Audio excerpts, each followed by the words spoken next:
Disclosure day, Stephen Spielberg, the name is enough. കിടിലം പടം പറഞ്ഞാൽ കിടിലം പടം. ഈ സിനിമ ഇതൊരു ഒരു ഒരു സൈഫൈ ത്രില്ലർ, ഫാൻറ്റസി, അതുപോലെ ഏലിയൻ, അങ്ങനത്തെ കോൺസെപ്റ്റ് ഉണ്ടല്ലോ. അങ്ങനത്തെ പടം എന്നുള്ള രീതിയിൽ ഇതിൻ്റെ ഒരു ഔട്ടർ ലെയർ നമുക്ക് ഡിഫൈൻ ചെയ്തെടുക്കാം. എന്നാൽ അങ്ങനത്തെ ഒരു സിനിമയാണെന്ന് പ്രതീക്ഷിച്ച് പോയി കഴിഞ്ഞാൽ അതുണ്ട് എങ്കിൽ പോലും ഈ പടത്തിനൊരു സോളുണ്ട്. ആ സോൾ നമുക്ക് കിട്ടിക്കഴിഞ്ഞാൽ, ആ സോൾ എന്ന് പറയുന്നത് ഡയറക്ടറും പ്രേക്ഷകനും തമ്മിലുള്ള ഒരു ഇതാണ്, പിടുത്തമാണ്. ഇങ്ങനെ കയറി മോനെ എന്നുണ്ടെങ്കിൽ പിടിച്ച് കയറ്റും. അത് കയറ്റിക്കഴിഞ്ഞാൽ പിന്നെ ആനന്ദം, പരമാനന്ദം. ആ ഒരു ആനന്ദം അനുഭവിച്ചറിഞ്ഞ ഒരു സിനിമയായിരുന്നു ഡിസ്ക്ലോഷർ ഡേ. ഈ സിനിമയിൽ മറ്റേ റോസ്വെൽ ഇൻസിഡൻറ്റ് മുതലുള്ള ഒരു പല തരത്തിലുള്ള പത്ര റിപ്പോർട്ടുകളും ഇതിൻ്റെയൊക്കെ ഉള്ളൊരു കോൺസ്പിറസി തിയറിയൊക്കെ ഇൻസിഡൻ്റൊക്കെ ഉണ്ട്. അവിടെ ഏലിയൻസ് വരുമ്പോൾ ഒരു 150 പടങ്ങൾ വന്നിട്ടുണ്ട്. അപ്പം ഏലിയൻസും മനുഷ്യനും തമ്മിലുള്ള ഒരു ഒരു കോൺഫ്ലിക്റ്റ് അല്ല ഇതിനകത്ത് സത്യം പുറത്ത് വിടുന്നതും സത്യം മറച്ചു വയ്ക്കുന്നവരും തമ്മിലുള്ള കോൺഫ്ലിക്റ്റാണ് ഈ സിനിമ എടുത്ത് ചെയ്യുന്നത്. ഇതെന്താ പറയുക, അതേപോലെ ഒരു ടിപ്പിക്കൽ ടെംപ്ലേറ്റ് സാധനമേ അല്ല ഇത്. ഒരു 150 പടം വന്നിട്ടുണ്ട്, അപ്പോൾ ഏലിയൻ പടം ഇങ്ങനെ ആയിരിക്കണം, എന്നാൽ മാത്രമേ നമുക്ക് പറ്റുള്ളൂ. നമ്മൾ ട്യൂൺ ചെയ്ത് വെച്ച് കണ്ടു കഴിഞ്ഞാൽ ചിലപ്പോൾ നിങ്ങൾ നിരാശപ്പെടേണ്ടി വരും. എനിക്ക് അങ്ങനത്തെ ഒരു പ്രീ പ്ലാനിങ്ങോ ഒന്നും ഇല്ലായിരുന്നു. ഞാൻ ഫ്രീ ആയിട്ട് ഈ സിനിമ കണ്ട് തുടക്കം കുറച്ച് നേരമൊക്കെ എന്നിട്ട് കണക്ഷൻ കിട്ടാതൊക്കെ പോയിട്ടുണ്ടായിരുന്നു. ഇപ്പോഴും അവസാനത്തെ കുറച്ച് ഭാഗങ്ങൾ എനിക്ക് മൊത്തം പിടിയിട്ടിട്ടില്ല. ചിലപ്പം ഞാൻ അടുത്ത പടത്തിലൊക്കെ ചിലപ്പോൾ പറയുമായിരിക്കും, ഇല്ലെങ്കിൽ ഇനി ഒന്നുകൂടെ കാണുമ്പോഴേക്കും കിട്ടുന്നത്. പക്ഷേ ഒരു പോയിന്റ് കഴിഞ്ഞപ്പോഴേക്കും ഈ പടം അങ്ങ് എടുത്തുകൊണ്ട് പോയേ. ഈ സിനിമയിൽ ഈ പറഞ്ഞ സൈഫൈ പരിപാടി, അതുപോലെ ഫാൻറ്റസി, ഏലിയൻ, അങ്ങനത്തെ പരിപാടി, ത്രില്ലിംഗ് ആയിട്ടുള്ള മൊമെൻറ്റ്സ് ഉണ്ട്, സീറ്റഡ് സാധനങ്ങളുണ്ട്, ചേസിങ്, അതുമാത്രമല്ല അവസാനം വരെ ഇതെന്താവും എന്നുള്ളൊരു സസ്പെൻസ് നിലനിർത്തുന്നുണ്ട്. ഫീൽ ഗുഡ് എലമെൻ്റ് ഉണ്ട്, ഇമോഷണൽ സാധനമുണ്ട്. ആ ഇമോഷണൽ ഫീൽ ഗുഡ് പരിപാടി അത് കിട്ടണം, അതാണ് അതിൻ്റെ സോൾ എന്ന് പറയുന്നത്. ഇപ്പോൾ ഏലിയൻ ഡിസ്ക്ലോഷർ എന്നുള്ള പരിപാടി എടുത്തിട്ടുണ്ടെങ്കിൽ പോലും അതിനൊക്കെ അപ്പുറം മനുഷ്യൻ്റെ ഒരു എമ്പതി, ട്രസ്റ്റ്, ട്രൂത്ത്, ഹ്യൂമാനിറ്റിക്കൊക്കെ വേറെ ഡെഫിനിഷൻ കൊടുത്തിട്ടുണ്ട് ഈ പടത്തിൽ. അങ്ങനെ കുറേ ലേയേഴ്സിലൂടെ കടന്നു പോകുന്നുണ്ട്. ഒരുപാട് കാര്യങ്ങൾ സംസാരിക്കുന്നുണ്ടെന്നേ. അതുകൊണ്ട് തന്നെ ഇതൊരു ഏലിയൻ ഇൻവെൻഷൻ മൂവിയോ ഒന്നുമല്ല, ഇത് മനുഷ്യരെക്കുറിച്ചുള്ള സിനിമ തന്നെയാണ്. ഈ സിനിമയുടെ സ്റ്റോറി ടെല്ലിങ്ങിൽ അദ്ദേഹം സ്വീകരിച്ചിരിക്കുന്ന ഒരു രീതിയുണ്ട്. ഇപ്പോൾ ഒരുപാട് പുതുമയുള്ള സാധനങ്ങളുണ്ട്, ഒരുപാട് വെറൈറ്റി കോൺസെപ്റ്റ് ഉണ്ട്. എസ്പെഷ്യലി ഈ ഒരാൾ എവിടെ ഉണ്ടെന്ന് കണ്ടുപിടിക്കുന്നതിന് മറ്റേ സീരിയൽ നമ്പർ ട്രാക്കിങ്ങും മൊബൈൽ ടവർ പരിപാടിയൊന്നുമല്ല, കുറച്ച് ക്രിയേറ്റീവ് പരിപാടികൾ ഇതിനകത്ത് ചെയ്തു വെച്ചിട്ടുണ്ട്. അതുപോലെ തന്നെ ഇടയ്ക്കിടയ്ക്ക് ഈ സ്പോയിലറില്ലാതെ ഇങ്ങനെ പറയും, ഇപ്പം ടൈം ട്രാവൽ ചെയ്യുന്ന പോലത്തെ ഒരു സാധനമുണ്ട് ഇതിനകത്ത്.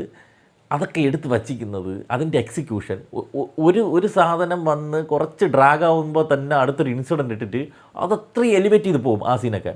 പിന്നെ കുറച്ച് നേരം ഇങ്ങനെ കൃത്യമായ ഇടവേളകളിൽ സാധനങ്ങൾ ഇട്ടിട്ട് പോയിട്ടുണ്ട്. ഇപ്പോൾ വില്ലനും നായകൻ്റെ കാമുകിയും തമ്മിൽ മീറ്റ് ചെയ്യുന്ന ഒരു വിർച്വൽ മീറ്റിംഗ് സീനുണ്ട്, അത് കിടിലമാണ്. അതുപോലെ ചേസിങ് സീൻസ് ഉണ്ട്. പിന്നെ ട്രെയിനിൻ്റെ ഒരു ട്രെയിനിൽ വെച്ചിട്ടുള്ള ഒരു പരിപാടി കിട്ടില്ല സാധനമാണ്. അതുപോലെ നേരത്തെ ഞാൻ പറഞ്ഞ ഒരു സാധനമുണ്ട്. അവിടേക്ക് എത്തുമ്പോൾ ഒരു ഫീലുണ്ടെന്നേ. ഈ ജോൺ വില്യംസിൻ്റെ മ്യൂസിക്, ഇയാൾ 94 വയസ്സും കട്ടുമായ മനുഷ്യന് ചെയ്തു വെച്ചിരിക്കുന്ന പരിപാടി, ചുമ്മാ മ്യൂസിക് ഇട്ട് ഒരു കട്ട് അങ്ങനെ കട്ട് ബൈറ്റ് ആയിട്ടല്ല ഇതിട്ടിരിക്കണത്. ഒരു സീൻ വരുമ്പം സീൻ ബിൽഡ് ചെയ്ത് വരുമ്പോൾ മ്യൂസിക്കും ബിൽഡ് ചെയ്ത് പോകുന്ന ഒരു ഫോർമാറ്റ് ഉണ്ട്. ഇയാൾ സ്ഥിരം പടത്തിൽ ഇങ്ങനെ തന്നെയാണ്, എല്ലാ പടത്തിലും ഇങ്ങനെയാണ്. ഇപ്പം നമ്മളെ മറ്റേ ഇതുണ്ടല്ലോ, ജുറാസിക് പാർക്ക് എടുത്താൽ പോലും അവിടെ ബിൽഡ് ചെയ്ത് പോവുകയാണ്. അങ്ങനെ വരുമ്പോഴേക്കും ആ സീനിലേക്ക് നമ്മളങ്ങ് ഇന്നായി പോകുന്ന ഒരവസ്ഥയുണ്ട്. അത് പലയിടത്തും ഇത് ഗംഭീരമായിട്ട് ഇവിടെ എക്സിക്യൂട്ട് ആയിട്ടുണ്ട്. അതുപോലെ എമിലി ബ്ലണ്ടോടെ എങ്ങനെയാണ് ഇങ്ങനെ അഭിനയിക്കാൻ പറ്റണത്? ഇത് നമ്മൾ അഭിനയം പഠിക്കണമായിരുന്നുണ്ടല്ലേ. ഈ സിനിമയിലെ ഇവർ അഭിനയിച്ചിരിക്കുന്ന ഒരു സീൻ എടുത്ത് വെച്ചിട്ട് കണ്ണാടിയിൽ കൂടി കാണിക്കാൻ നോക്കിയത് പറ്റൂല. ഞാൻ വായും പൊളന്നിരുന്നത്, അവർ അഭിനയം കണ്ടിട്ട് ഞാൻ ഇമോഷണലായി. അത്രയ്ക്ക് ഒരു രക്ഷയില്ലാത്ത പെർഫോമൻസ്. ഇപ്പോൾ എമിലിയുടെ ക്യാരക്ടർ ഒരു സൈഡിൽ കൂടി പോകുന്നു, അവൾക്ക് സ്ട്രെയിഞ്ച് ആയിട്ടുള്ള കുറച്ച് ബിഹേവിയർ ചേഞ്ചസ് വരുന്നത് എന്താണെന്ന് നമുക്ക് അറിഞ്ഞുകൂടാ. അതെന്താണെന്ന് കണ്ടുപിടിക്കാൻ വേണ്ടിയിട്ട് ഇവൾ നടക്കുന്നു. ആരോ ഇവളുടെ ഉള്ളിൽ നിന്ന് വിളിക്കുകയാണ്, അങ്ങോട്ട് പോകുന്നത്. എന്താ പരിപാടി എന്ന് മനസ്സിലാവുന്നില്ല, നമുക്ക് മനസ്സിലാവുന്നില്ല. അതുപോലെ ഇപ്പുറത്ത് ജോൺ കോണർ എന്ന് പറയുന്ന പയ്യൻ്റെ അവനൊരു സാധനം അടിച്ചു മാറ്റിയിട്ട് അവൻ ഓടുകയാണ്, അവൻ്റെ സർവൈവൽ. ഇതെല്ലാം കഴിഞ്ഞിട്ട് അവർ രണ്ടുപേരും ഒരു പോയിന്റ് വെച്ച് മീറ്റ് ചെയ്യും. അതിനുശേഷമാണ് ഈ സിനിമ ഒരു കാവ്യമായിട്ട് മാറുന്നത്. ജോഷ് ഓക്കോണർ ഞാലി പിടിച്ച് തൂങ്ങണ്ടാരും തെറ്റിപ്പോയി, എനിക്ക് അവന്മാരെ പേരൊന്നും വായിൽ വരില്ല. അല്ലെങ്കിലും അവിടെ നിന്ന് അങ്ങോട്ട് പടം പിന്നെ അങ്ങോട്ട് ലാസ്റ്റത്തെ 20 മിനിറ്റൊക്കെ ഇങ്ങനെ ഹൈ ആയിട്ട് നിൽക്കും. ഞാൻ പറഞ്ഞു, ഇത് എനിക്ക് ഫീൽ ചെയ്തത്, എനിക്ക് ചില സിനിമകൾ കാണുമ്പോൾ ഉണ്ടല്ലോ, എനിക്ക് ആറ്റിൽ ചാടിയിട്ട് ഇങ്ങനെ ശ്വാസം ഇങ്ങനെ വെച്ചുകൊണ്ടിരുന്നിട്ട് വെള്ളത്തിൽ ഫ്രീ ആയിട്ട് ശരീരമൊക്കെ ഫ്രീ ആക്കി വിട്ട് വെയിറ്റ് ഒന്നും കൊടുക്കാതെ ഒരു ഭാരമില്ലാതെ ഇങ്ങനെ ഇല പൊങ്ങി കിടക്കും പോലെ ഇങ്ങനെ വെള്ളത്തിൽ ഇങ്ങനെ ഒഴുകി നടക്കാൻ ഇഷ്ടമുള്ളൊരു, അത് എത്ര നേരം ഞാൻ കിടക്കാൻ പറ്റണോ അത്രയും മാക്സിമം ഞാൻ കിടക്കും. ഭയങ്കര രസമാണ്. എല്ലാം നമ്മളെ ഭാരങ്ങൾ ഒഴിച്ചു വെച്ച് കിടക്കും പോലത്തെ ഒരു പരിപാടി. ചില സിനിമ കാണുമ്പോൾ എനിക്ക് അതുപോലത്തെ ഫീലിങ്സ് ഉണ്ടാകാറുണ്ട്.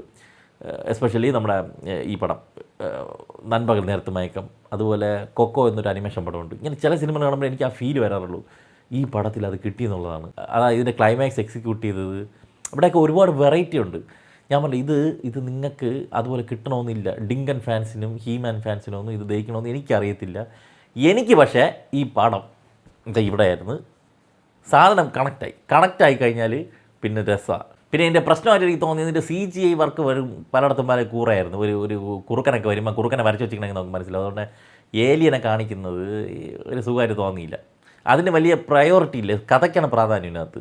എന്നിരുന്നാലും കുറച്ച് നന്നായിട്ട് ചെയ്യാം. സ്റ്റീഫൻ സ്പീൽബർഗിൻ്റെ പടമല്ലല്ലോ. പിന്നെ പ്രധാന റോളിൽ വന്നിരിക്കുന്നത് കോളിൻ ഫിർത്ത്, നെഗറ്റീവ് ക്യാരക്ടറാണ്, നൈസായിട്ട് ചെയ്തു പോയിട്ടുണ്ട്.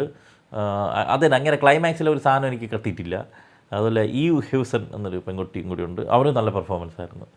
അങ്ങനെ ആകെ മൊത്തത്തിൽ 100% സാറ്റിസ്ഫാക്ഷൻ തന്നെ ഞാൻ നിങ്ങൾക്ക് റെക്കമെൻഡ് ചെയ്യുന്നില്ല. കാരണം നിങ്ങൾക്ക് ആ സാധനം കണക്റ്റായില്ല എന്നുണ്ടെങ്കിൽ നിങ്ങൾക്ക് നിങ്ങൾ വിചാരിക്കുന്ന രീതിയിലുള്ള പരിപാടി ഉണ്ട്. ത്രില്ലിങ്ങും കിടില ആക്ഷൻ സീനുണ്ട്. ട്രെയിൻ സീക്വൻസൊക്കെ വേറെ ലെവലാണ്. അങ്ങനത്തെ കുറച്ച് കാര്യങ്ങൾ അവിടെ ആയിട്ട് കൊള്ളാൻ തോന്നുന്നതല്ലാതെ നിങ്ങൾക്ക് മുഴുവൻ നീളം ഒരു സൂപ്പർ സിനിമ എന്നുള്ള ഫീൽ ചിലപ്പോൾ കിട്ടാൻ സാധ്യതയില്ല. കണക്റ്റായി കഴിഞ്ഞാൽ ഞാൻ പറഞ്ഞില്ല, ഇങ്ങനെ ആറാടിക്കൊണ്ടിരിക്കാം, അത് കിട്ടും. അതുകൊണ്ട് എനിക്കിത് റെക്കമെൻഡ് ചെയ്യാൻ പറ്റില്ല. പക്ഷേ എനിക്ക് ബ്യൂട്ടിഫുൾ പടം, കിടിലം പടം എന്ന് മാത്രമേ പറയാറുള്ളൂ. ഇനിയിപ്പോൾ സ്റ്റീഫൻ സ്പീൽബർഗിൻ്റെ പടമാണെങ്കിൽ നീയൊക്കെ അങ്ങ് ഇഷ്ടപ്പെട്ടോളാം എന്നുള്ള നിയമം അങ്ങനെ ഒരു തേങ്ങയല്ല. ഇവിടെ അവതാർ 3 ഊക്കി വിട്ടതാണ്. എന്തരാ വരട്ടെ.